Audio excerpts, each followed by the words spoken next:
Kita bersyukur malam hari ini kita boleh kembali melanjutkan untuk kita mempelajari firman Tuhan. Kita percaya bahwa Alkitab adalah firman Allah dan segala sesuatu yang diilhamkan Allah itu bermanfaat untuk mengajar, menyatakan kesalahan, memperbaiki kelakuan dan memimpin orang dalam kebenaran.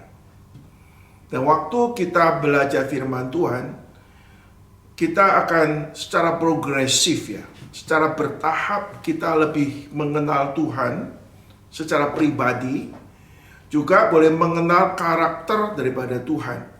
Sehingga melalui pengenalan yang benar tentang pribadi Allah dan karakter Allah, itu boleh membangun suatu komunikasi yang makin hari kita boleh makin menempatkan diri dengan penghadapan Tuhan. Dan itu juga berdampak di dalam kehidupan praktis kita. Dan hari ini saudara, kita akan melanjutkan mengenai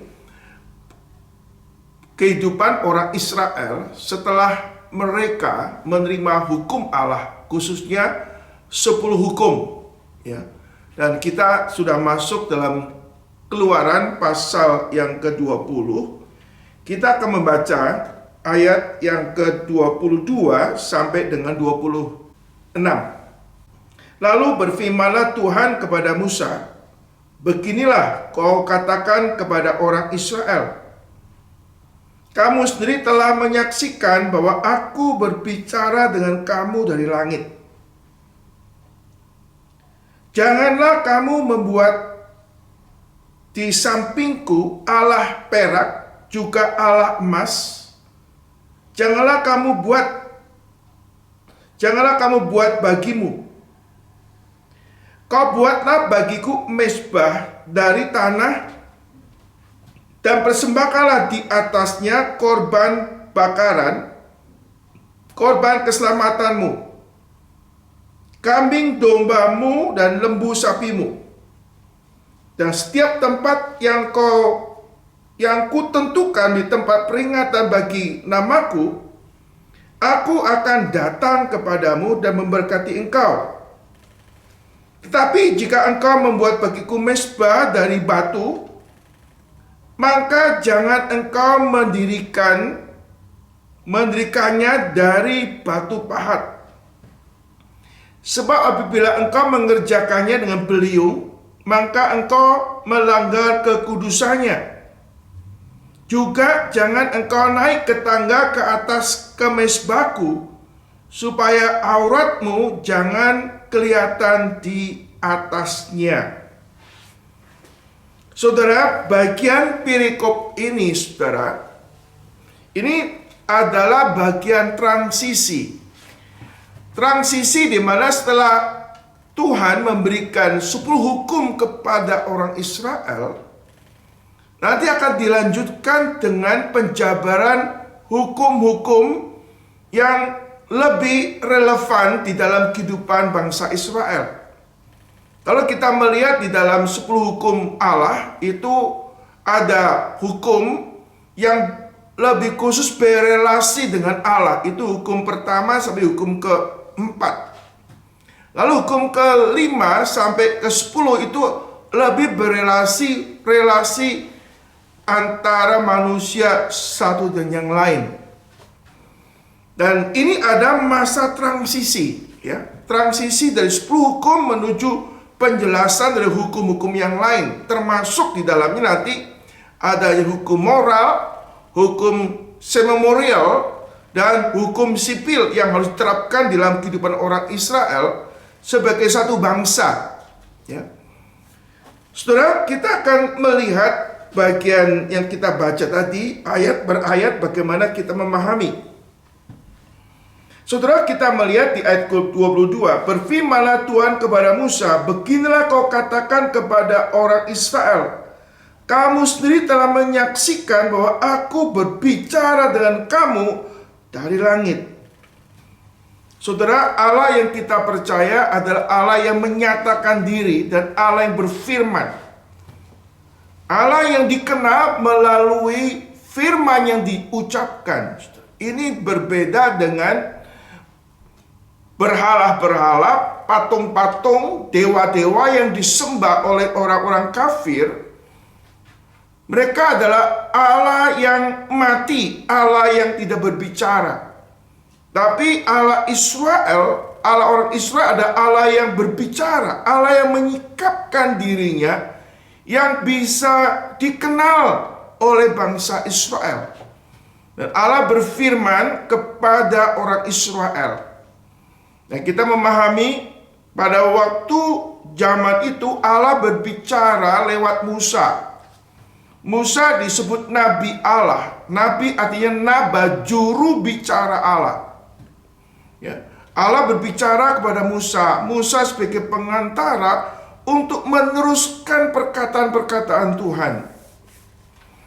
Lalu perkataan-perkataan Tuhan ini juga kemudian Tuhan menggerakkan, ya, atau memerintahkan dan menggerakkan Musa untuk menuliskan perkataan-perkataan Allah sebagai suatu dokumen yang dicatat untuk dipelajari dan diingat oleh orang-orang Israel. Nah, secara khusus 5 kitab di dalam kitab Kejadian, Keluaran, Imamat, Bilangan, Imamat, dan Ulangan ini disebut sebagai 5 kitab Musa. Dan Allah menggerakkan, memimpin Musa untuk menuliskan wahyu Allah itu sebagai dokumen yang diberikan untuk orang Israel.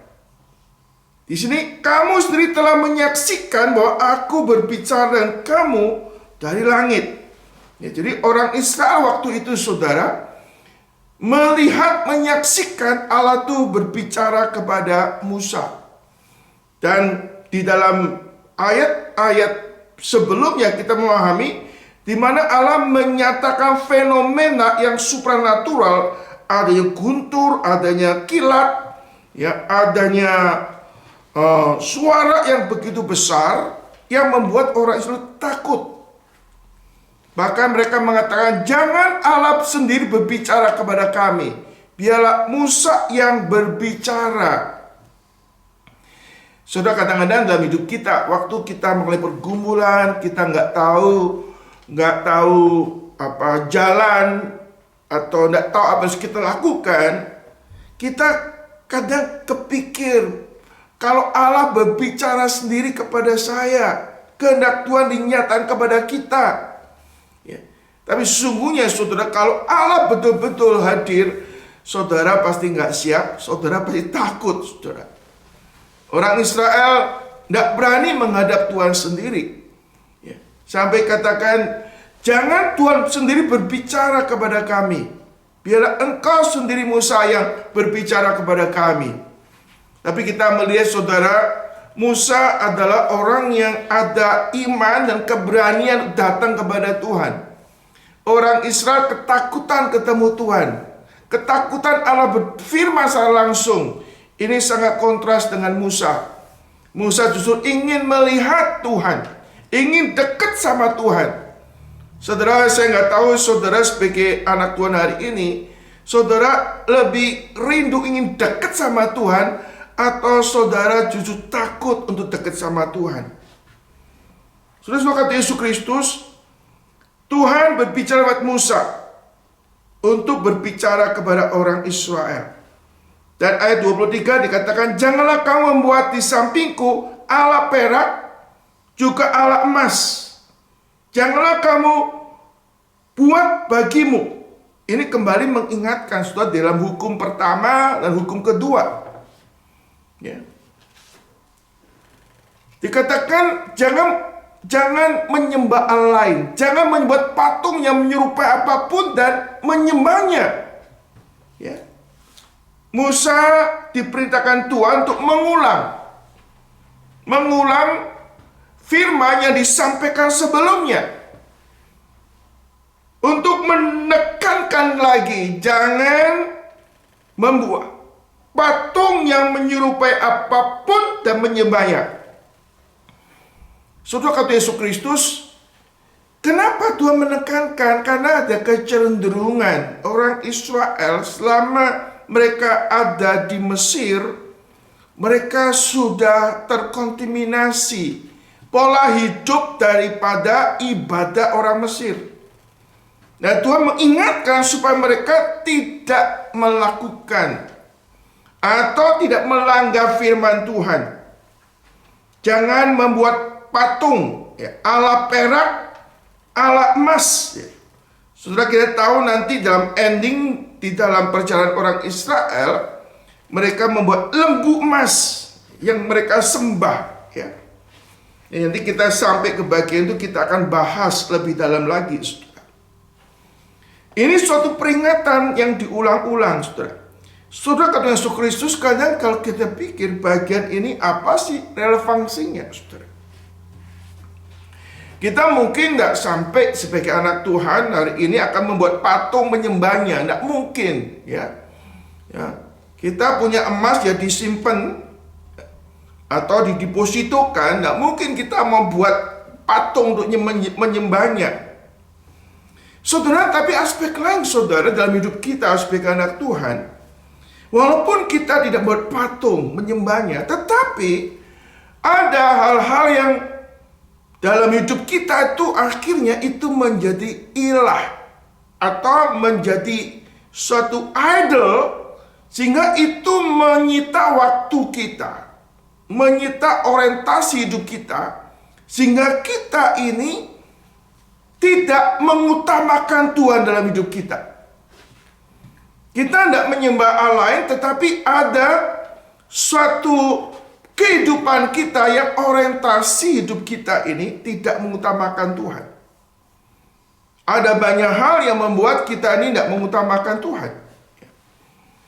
Bisa kekayaan kita, ya. Bisa hobi kita. Bisa apa yang kita miliki dalam hidup kita. Sehingga menggeser Tuhan. Bahkan mungkin orang kita cintai. Yesus mengatakan, kalau kamu mengasihi ayahmu, ibumu, saudaramu laki-laki, perempuan, lebih daripada aku, engkau tidak layak ikut aku. Jangan membuat patung apapun menyembahnya, tapi kita bisa menjadikan materi hidup kita itu segala-galanya. Sehingga Tuhan itu nomor 2, saudara. Nah, ini Musa diperintahkan Tuhan untuk mengingatkan lagi supaya orang Israel itu mengingat firman yang disampaikan oleh Tuhan lewat Musa. Jangan ada ilah lain di hadapanku. Jangan membuat patung yang menyerupai apapun dan menyembahnya, saudara. Bagian lain dikatakan, saudara, di mana hartamu berada, hatimu berada.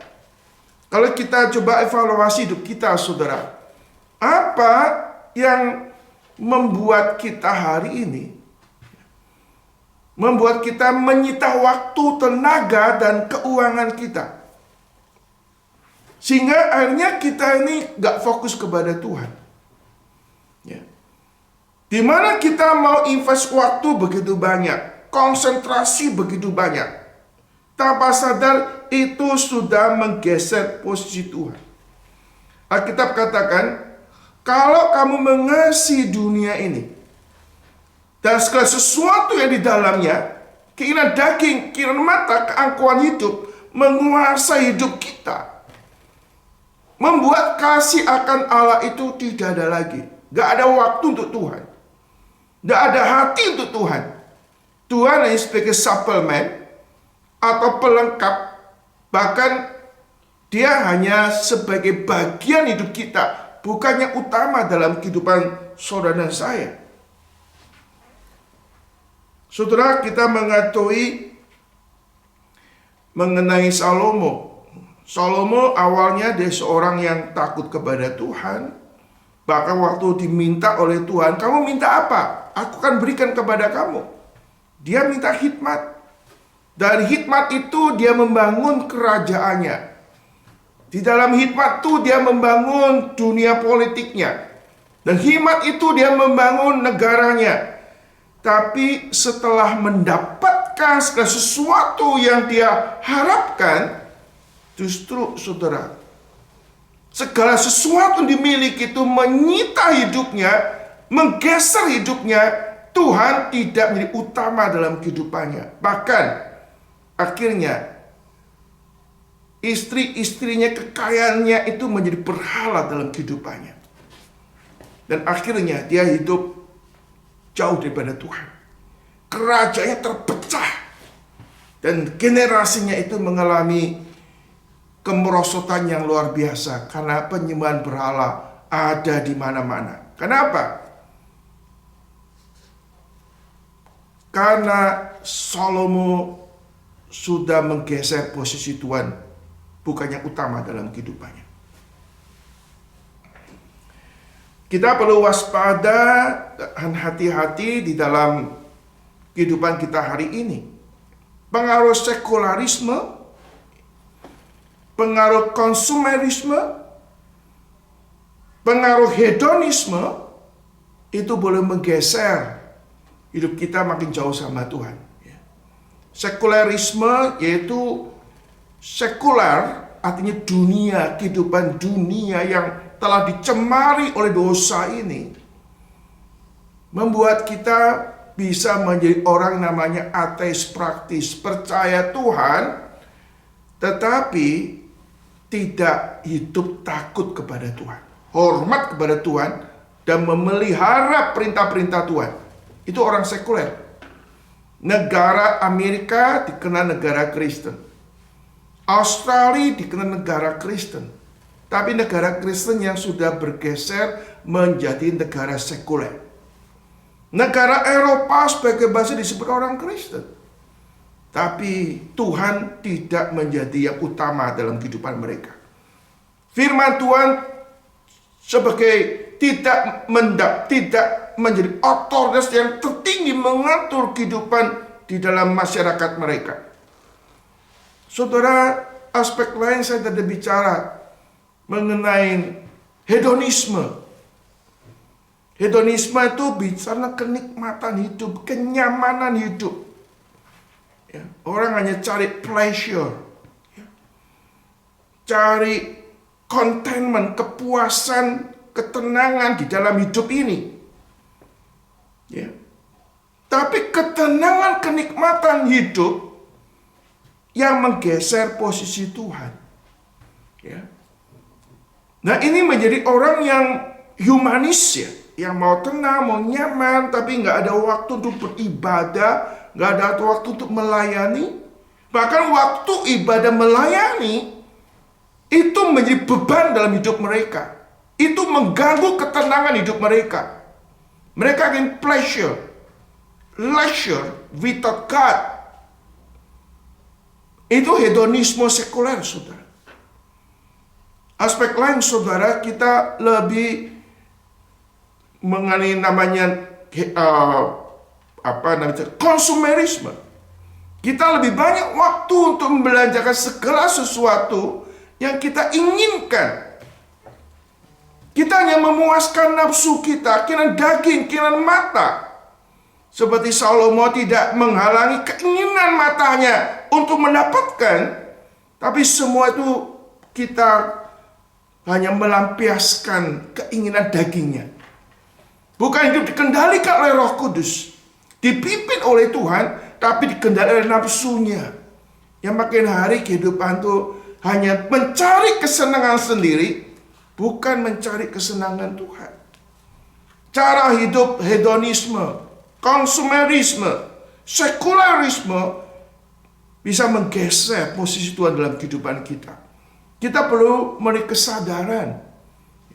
Kita memiliki hidup takut kepada Tuhan, mengingat Tuhan, menjaga hidup kita dan penuh kewaspadaan supaya jangan menggeser posisi Tuhan.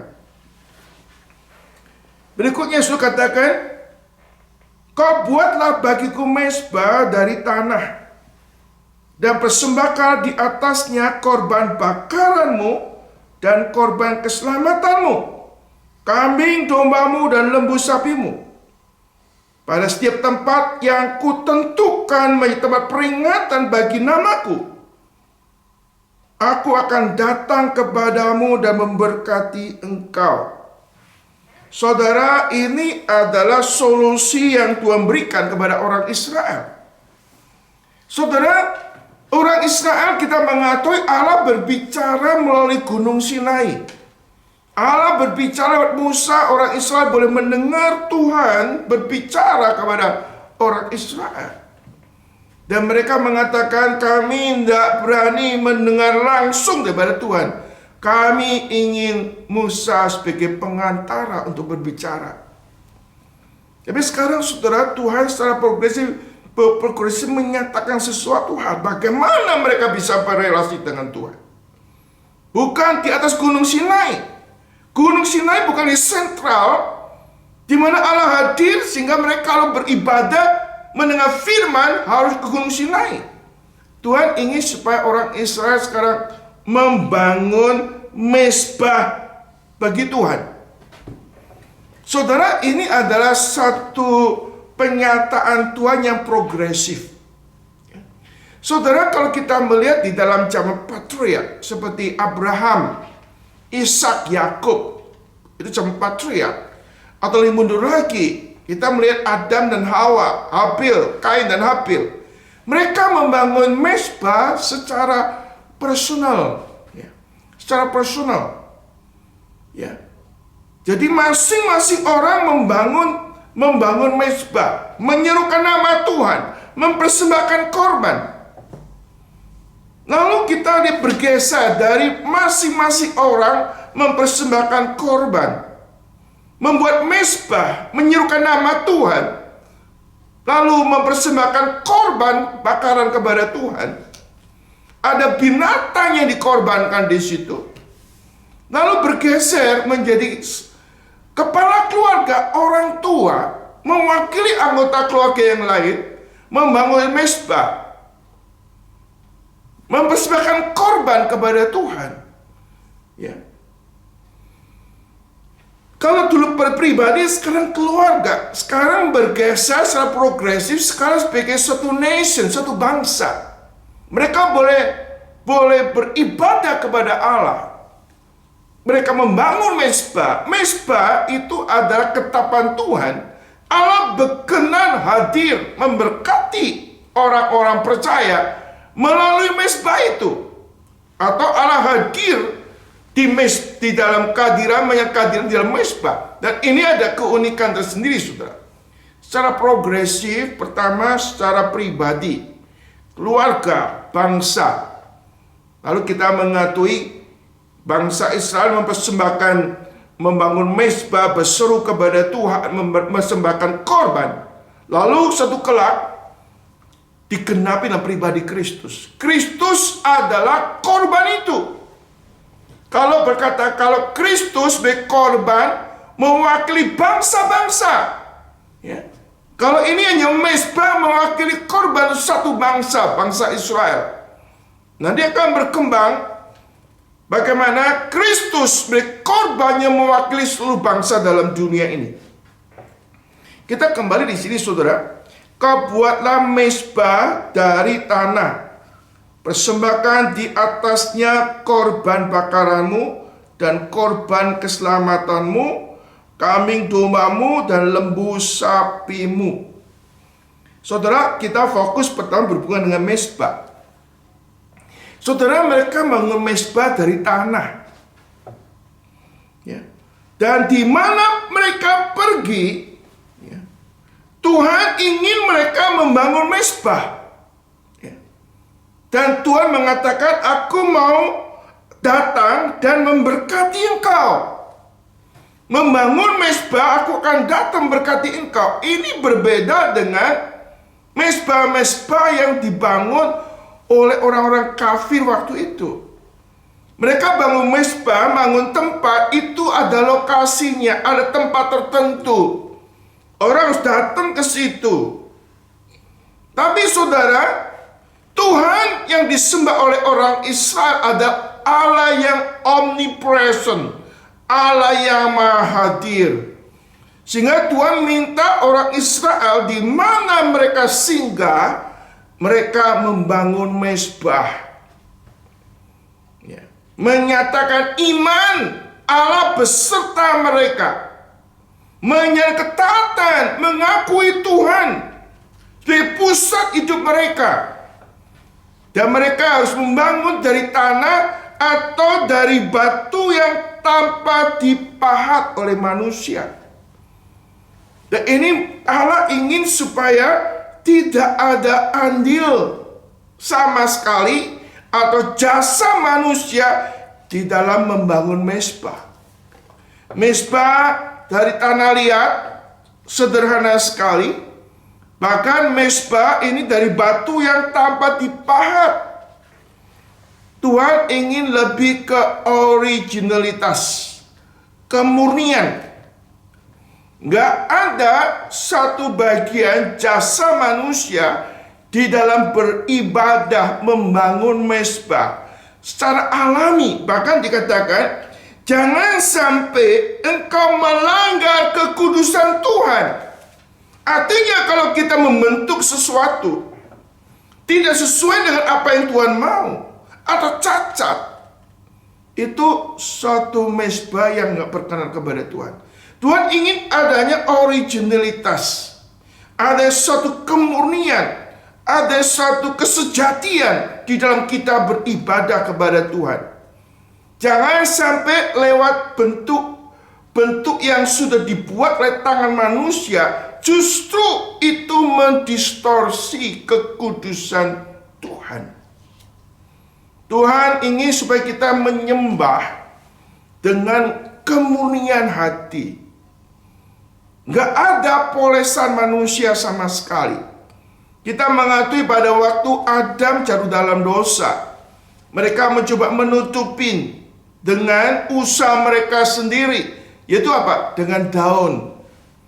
Lalu Allah minta mereka membuang daun itu. Lalu Allah mengenakan cawat dari kulit binatang.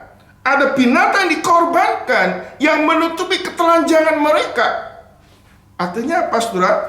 Ini ibadah yang bukan dibangun oleh jasa manusia atau kebaikan manusia. Ini adalah murni daripada Tuhan.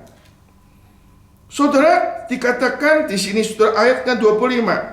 Tapi jika engkau membuat bagiku mezbah dari batu, maka jangan engkau mendirikannya dari batu pahat. Sebab apabila engkau mengerjakannya dengan beliung, maka engkau akan melanggar kekudusannya. Saudara, ini secara progresif Tuhan minta kita membangun mezbah dari batu apa adanya, dari tanah liat yang sederhana. Allah lebih melihat originalitas daripada penampilan di luar, saudara. Tuhan Yesus, ingat di Perjanjian Baru seringkali mengkritik, bangsa ini menyembah aku dengan bibirnya, tapi hatinya jauh daripada aku. Percuma mereka melakukan ibadah, karena mereka lakukan adalah perintah manusia, bukan firman Tuhan. Ya. Saudara, kalau Yesus Kristus, kita melihat di sini Tuhan ingin supaya kita sungguh-sungguh menekankan originalitas. Kita melihat secara progresif, Allah kemudian setelah memberikan penyataan membangun mezbah yang secara sederhana. Kenapa sudah sederhana? Karena mereka di samping jangan sampai melakukan kekudusan Tuhan, karena mereka akan terus pindah-pindah. Belum menetap, saudara. Mereka sedang dalam perjalanan menuju tanah perjanjian. Mereka praktis membangun mezbah. Yang penting sesuai dengan aturan Tuhan. Tapi kemudian kita melihat secara progresif. Pada saat mereka sudah menetap di tanah perjanjian, Tuhan minta mereka membangun bait Allah sesuai dengan pengaturan Tuhan, ketetapan Tuhan. Besarnya, tingginya, tebalnya itu ada aturan secara persis. Artinya waktu kita membangun ibadah bukan dengan cara-cara manusia atau rekayasa manusia, sesuai dengan peraturan-peraturan Tuhan, ketetapan Tuhan, bukan membangun ibadah semau sendiri. Saudara kata Yesus Kristus, ini penting sekali dalam kita mau ibadah. Tapi secara progresif lagi, saudara, kita melihat bahwa sesungguhnya Tuhan itu nggak dikurung di rumah. Allah itu Allah yang transenden, nggak diikat oleh bangunan yang kelihatan, saudara. Jadi kita melihat pada waktu Salomo membangun bait Allah, dia menyadari karena sebenarnya langit itu tumpuan kakinya. Mana mungkin Allah dikurung dalam bait Allah? Nggak mungkin. Artinya walaupun ada yang bisa membangun bait Allah, menyadari bahwa Allah itu Allah transenden. Sampai akhirnya kita mengakui di dalam zaman Kristus, kamu menyembah bukan di gunung ini, di gunung itu, tapi engkau menyembah di dalam roh dan kebenaran. So, kalau Yesus Kristus, apa sih implikasinya penerapan dalam hidup kita, saudara? Saudara, Tuhan minta kita ini membangun mezbah. Artinya mengakui kehadiran Tuhan. Kita melihat teladan daripada Abraham, saudara, di mana dia singgah. Yang paling utama, dia bangun mezbah. Menyerukan nama Tuhan dan mempersembahkan korban kepada Tuhan. Kemana dia pergi? Yang utamakan bangun mezbah. Berbakti kepada Tuhan dan mempersembahkan korban. Saudara yang kasih Tuhan Yesus, membangun mezbah itu bukan option, bukan pilihan, tapi keharusan di dalam kehidupan saudara dan saya. Mengakui kehadiran Tuhan, mengakui bahwa kita ini umat Tuhan, kita ini milik Tuhan. Kita ini telah dipilih, ditebus untuk hidup bagi Tuhan. Tuhan bukan menjadi satu bagian dalam hidup kita, hanya bagian dalam hidup kita. Dia harus menjadi pusat dalam kehidupan saudara dan saya. Di dalam Perjanjian Baru kita memahami tubuh kita adalah bait Allah. Allah mau hadir dalam hidup kita. Allah mau memakai tubuh kita supaya hidup kita nama Tuhan dimuliakan. Alkitab katakan, kuduskanlah Tuhan dalam segala hidupmu. Saudara, ini bagian yang sangat mendasar dalam hidup kita. Kita perlu membangun mezbah tiap hari dalam hidup saudara saya. Ada waktu kita berdoa secara personal. Ada namanya family altar, ya. Ada personal altar, membangun altar Tuhan. Dan ini menjadi prioritas dalam kehidupan saudara dan saya. Kita mengenai Daniel, sehari 3 kali membangun mezbah. Dia berdoa menghadap ke Yerusalem, berdoa kepada Tuhan, mengakui Allah yang berdaulat dalam hidupnya. Walaupun saudara, waktu ibadah ini ada suatu set effect. Kalau ketahuan raja waktu itu bisa dibunuh mati, saudara. Tapi Daniel tidak mau kompromi. Dia mengutamakan untuk berrelasi dengan Tuhan. Kita mengetahui Ayub juga, saudara. Ayub adalah orang yang mengutamakan ibadah. Dia juga mendoakan anak-anaknya. Setiap anak-anaknya pesta, kumpul, menikmati kebersamaan, mereka bersukaria. Saudara, kita melihat Ayub ada kepekaan rohani. Walaupun mungkin anak-anaknya tidak mengutuki Tuhan dengan secara kelihatan, tapi dia takut kalau anak-anaknya itu mengutuki Tuhan dalam hatinya. Maka dia berdoa minta pengampunan Tuhan, mempersembahkan korban pengampunan dosa. Artinya apa? Dia concern dalam kehidupan daripada keluarganya. Dan dia menekankan membangun altar, membangun mezbah bagi Tuhan di situ, saudara. Sesuai kata Yesus Kristus di dalam kehidupan kita, Kita perlu menjadikan Tuhan itu pusat dalam kehidupan saudara. Kadang-kadang kita terlalu sibuk dalam pekerjaan, atau sibuk dengan berbagai macam urusan, sampai kita nggak ada waktu untuk Tuhan. Nggak ada waktu kita merenungkan firman Tuhan. Nggak ada waktu untuk berkomunikasi dengan Tuhan.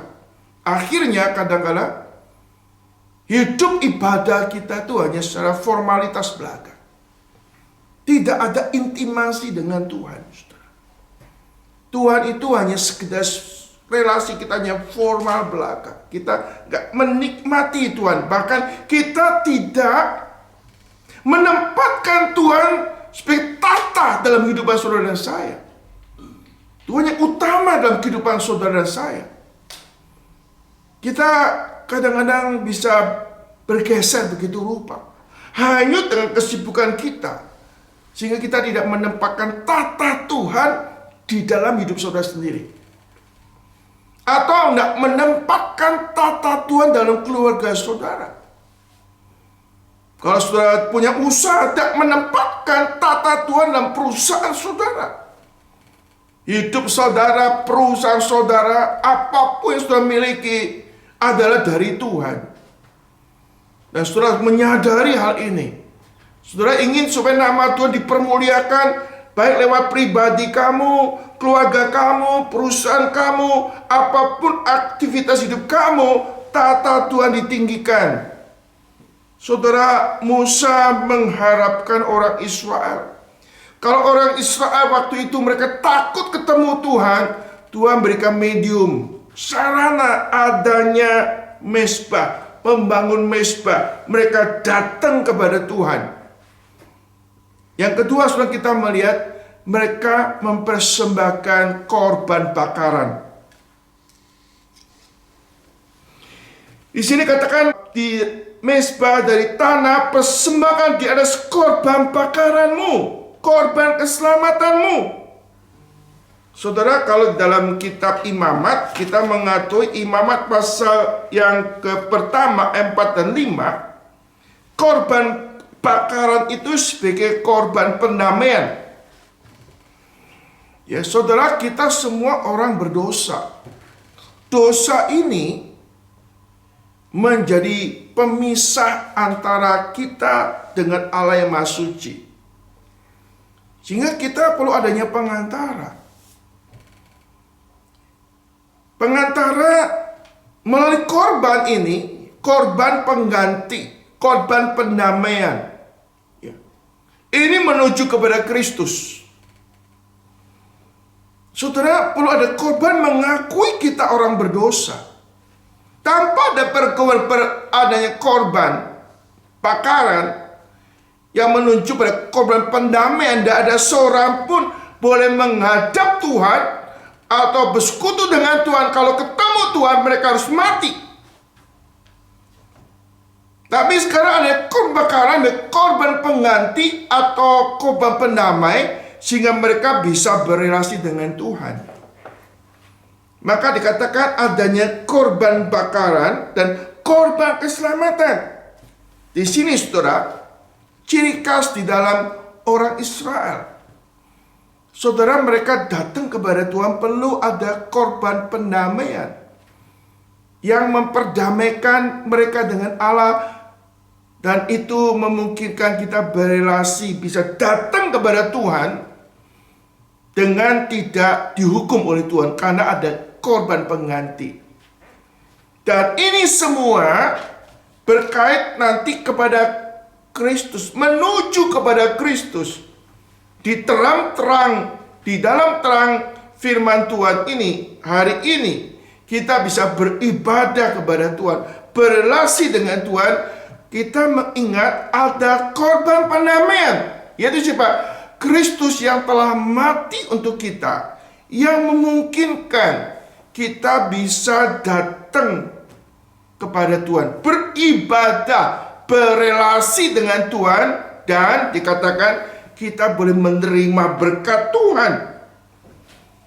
Saudara, kita melihat di dalam ayat yang ke-24, setiap tempat yang kutentukan di tempat peringatan bagi namaku Aku akan datang kepadamu dan memberkati engkau. Saudara, pada waktu kita datang kepada Tuhan, beribadah kepada Tuhan dalam konteks sekarang, kita datang ke gereja, kita harus memiliki iman bahwa Allah di dalam covenant-Nya, perjanjiannya, Dia mau hadir di tempat ibadah. Dan Dia mau memberkati kita. Yang seperti kita nggak layak, saudara. Kita jangan sampai kehilangan wawasan ini. Waktu kita beribadah kepada Allah, setiap minggu kita ke gereja, ambil contoh, kita harus menyadari ini ada perjanjian Tuhan. Covenant Tuhan, Allah berhadir di dalam ibadah itu. Perjanjian Tuhan juga, Tuhan akan memberkati kita. Nah, kalau kita nggak ada iman seperti ini, kita hanya sekedar satu rutinitas, kurang memiliki kesadaran ini, maka ibadah kita menjadi ibadah yang sia-sia. Nggak menyadari kehadiran Tuhan.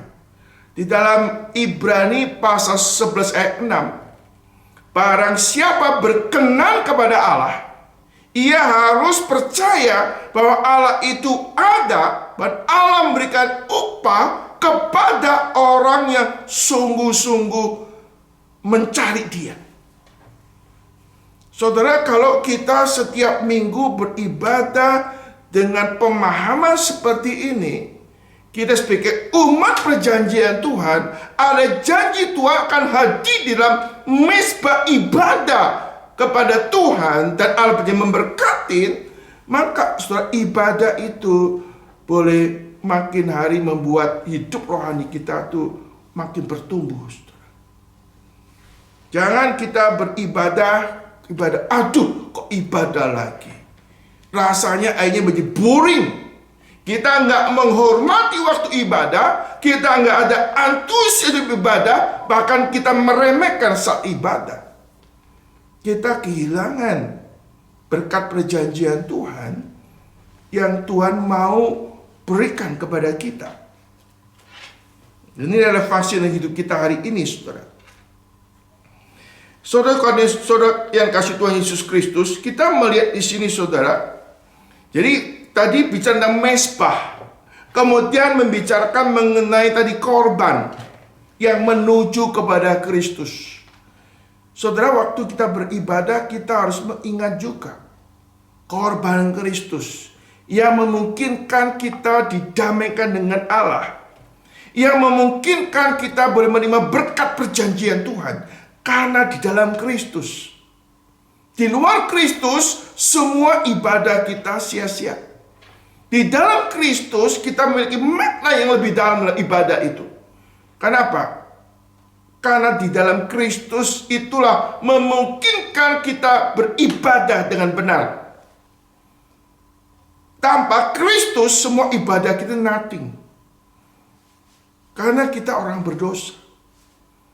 Di dalam Kristus, kita didamaikan, kita boleh menikmati hadirat Tuhan. Di dalam Kristus, kita boleh berbahagia dengan berkat perjanjian Tuhan. Dan itu menjadi sesuatu yang indah. Saudara, waktu kita beribadah ada namanya personal worship, ada communal worship.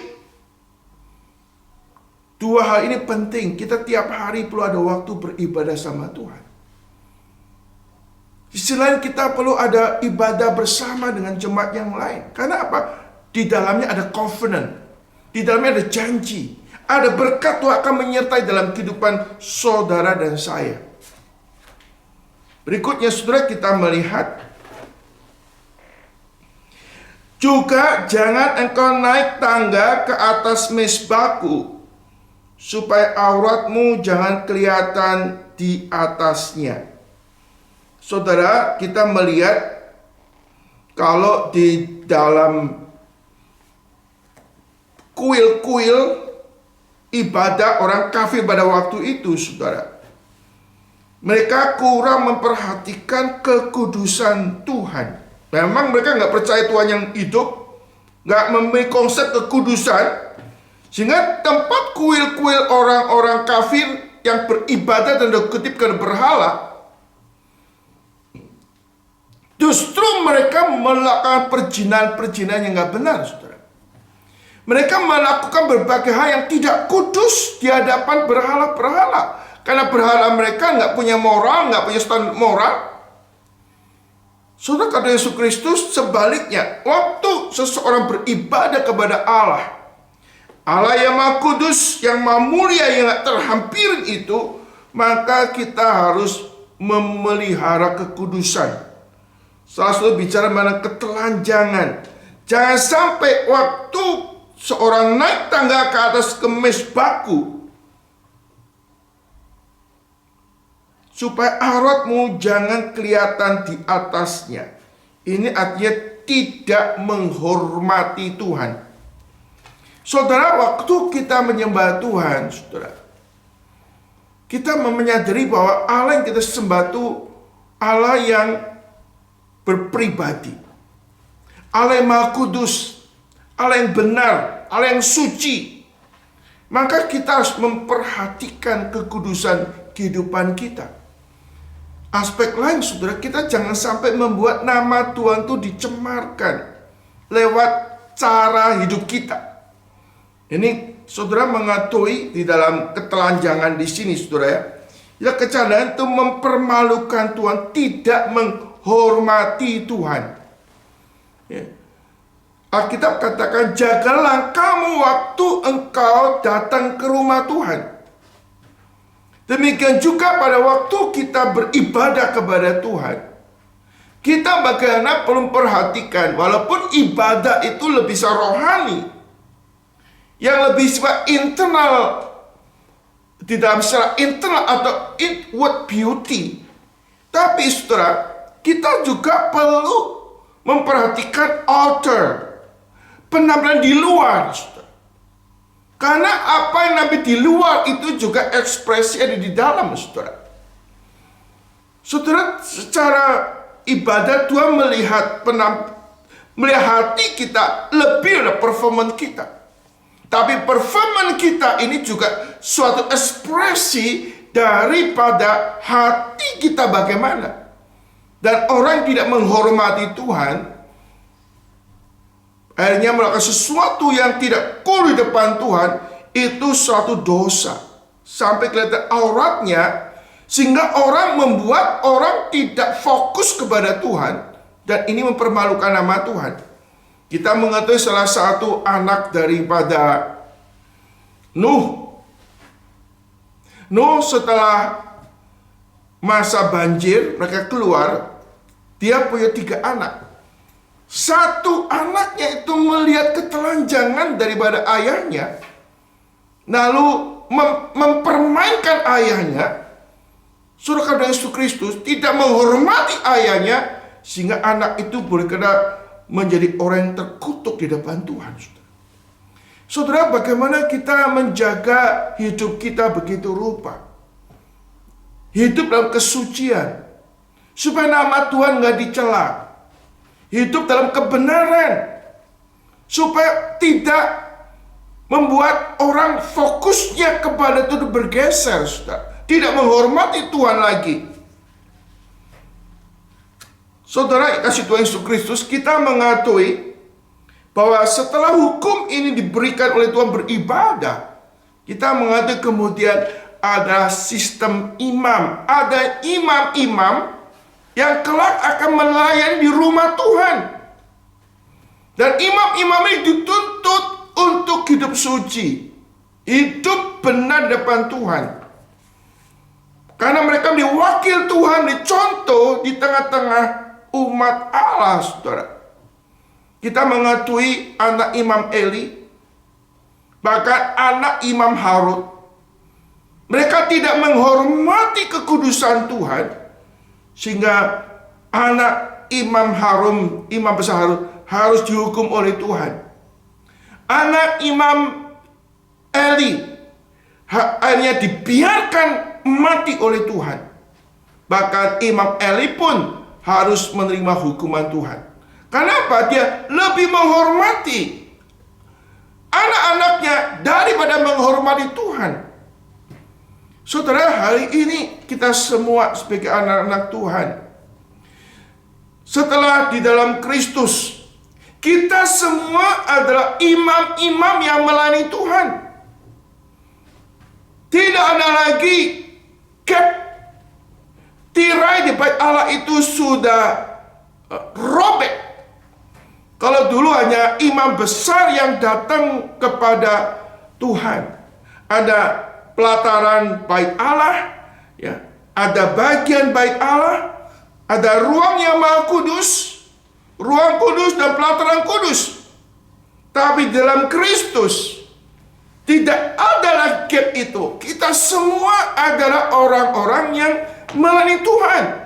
Kita adalah imam-imam yang melayani Tuhan. Maka kita harus memelihara hidup kita sedemikian rupa. Hidup dalam kekudusan. Jangan sampai ketelanjangan memalukan kita. Ketelanjangan menyatakan dosa-dosa yang kita lakukan yang hanya terbongkar, dan itu menjadi batu sandungan untuk orang datang kepada Tuhan. Saudara-saudara Yesus Kristus, ini bagian memang untuk perjanjian lama, tapi ada relasinya kita hari ini, saudara. Kita sebagai anak-anak Tuhan di dalam bagian ini mengajarkan kepada kita, jangan ada ilah lain di depan kita. Jangan berpatung yang menyerupai apapun dan menyembahnya. Dan jadikan firman Tuhan di pedoman dalam kehidupan saudara saya. Jangan menyimpang ke kanan atau kiri. Bertindaklah hati-hati menurut hukum yang diberikan oleh hambaku Musa, supaya engkau beruntung, supaya engkau berhasil kemanapun engkau pergi. Jangan ada ilah lain. Jangan berpatung menyerupai apa dan menyembahnya, tapi hiduplah senantiasa takut kepada Tuhan. Yang kedua, saudara, kita perlu membangun mezbah. Kalau zaman dulu ada mezbah dari kayu, dari tanah, atau mezbah dari batu yang original, bukan dipahat. Kita bisa beribadah di mana saja. Yang penting kesungguhan hati kita. Bukan tempatnya, bukan ruangannya, tapi hati kita ini. Kita harus mengutamakan Tuhan. Di dalam kesibukan kita untuk bekerja, ada waktu untuk bersekutu dengan Tuhan. Ada waktu kita bergaul dengan Tuhan. Kalau perlu, saudara yang punya toko, sebelum toko dibuka, berlutut berdoa kepada Tuhan. Malam kita doakan anak-anak kita semuanya. Kita sekaligus minta pengampunan Tuhan. Kita bersyukur melalui Kristus kita boleh didamaikan dengan Allah. Dan kita boleh menikmati relasi dengan Allah. Karena pendamaian Kristus, karena Kristus telah menjadi pengantara kita. Pada waktu kita berbuat dosa, kita boleh mengaku dosa, minta pengampunan Tuhan. Karena Kristus telah menjadi pengantara di dalam kehidupan saudara saya. Kita perlu membangun mezbah secara pribadi. Kita perlu membangun family altar. Ada waktu untuk doa sama-sama dengan keluarga kita. Dan kita tidak boleh mengabaikan ibadah bersama. Mezbah yang kita bagaimana menyerukan nama Tuhan bersama-sama dengan umat yang lain. Karena ini ada ketetapan Tuhan. Di mana engkau pergi, di kota mana kau pergi, ada waktu untuk beribadah. Datanglah ke rumah Tuhan untuk beribadah. Karena Allah ada covenant. Aku mau hadir di dalam ibadah itu, memberkati engkau. Yang ketiga, kita adalah imam-imam di depan Tuhan. Waktu kita beribadah sebagai orang sudah percaya Tuhan yang beribadah, kita juga perlu memelihara kesaksian hidup kita. Kita perlu introspeksi diri. Jagalah hatimu dan penuh kewaspadaan. Memelihara kekudusan hidupmu. Supaya engkau tidak mempermalukan nama Tuhan. Supaya dosa-dosa kita nggak terekspos. Sehingga kita menjadi batu sandungan bagi orang lain. Kita harus memelihara hidup kudus, hidup benar kepada Tuhan.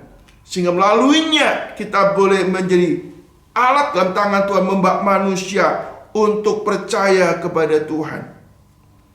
Kiranya firman Tuhan yang kita boleh renungkan pada malam hari ini boleh mengingatkan bagaimana hidup kita di depan Tuhan.